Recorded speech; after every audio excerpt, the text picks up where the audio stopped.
চিল্লু খায়া দে। সাকিব খানের মিশরে খাইয়া দিছে পুরা সিয়ামে, পুরাই খাইয়া দিছে। খুব সুন্দর হয়েছে। ভালো লাগে না, হাফ টাইমের পর তো বেশি ভালো লাগে না। তো আলহামদুলিল্লাহ ভালো। না কপি আসলে বলা যাবে না, ইউনিকনেস ছিল। Don't fucking shout!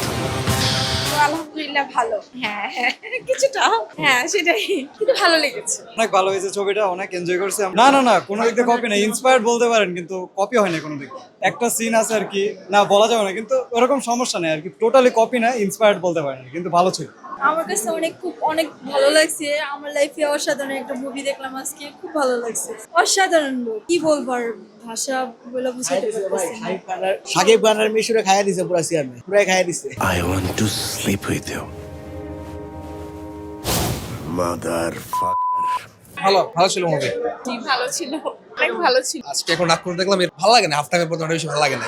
শুধু মারামারি কাড়াকাড়ি চলছে, হাফ টাইমের আগ পর্যন্ত খুব ভালো ছিল। না না কপি না, এই জায়গায় রানওয়েতে একটা ফাইট ছিল, ওই অতটুকুই মনে হয় যে একটু মিলে গেছে, বাট বাকি জিনিসগুলো আসলে ওইরকম কপি টপি না। খুব সুন্দর হয়েছে, অনেক অসাধারণ মুভি করছে, অনেক অসাধারণ সুন্দর হয়েছে, ভালো হয়েছে, অনেক বিনোদন লাগছে, ভালো সুন্দর। প্রেগন্যান্সি টাইমে আমাদের সেক্স করতে কোনো প্রবলেম নাই তো? রাক্ষস ভালোই ছিল, বাট সেকেন্ড হাফের মধ্যে একটু আননেসেসারি ফাইটিং বেশি ছিল। না কপি আসলে বলা যাবে না, ইউনিকনেস ছিল, কিন্তু হ্যাঁ সাকিব খানের ক্যামিও ছিল এর ভিতরে, বরবাদের আসলে এখন না ভালোই ছিল, ইউনিকনেস ছিল, শুধু যে সেকেন্ড হাফে আননেসেসারি ফাইটিংটা ছিল এতটুকু, যে যার যার জায়গা থেকে ইউনিক। আইতাছি।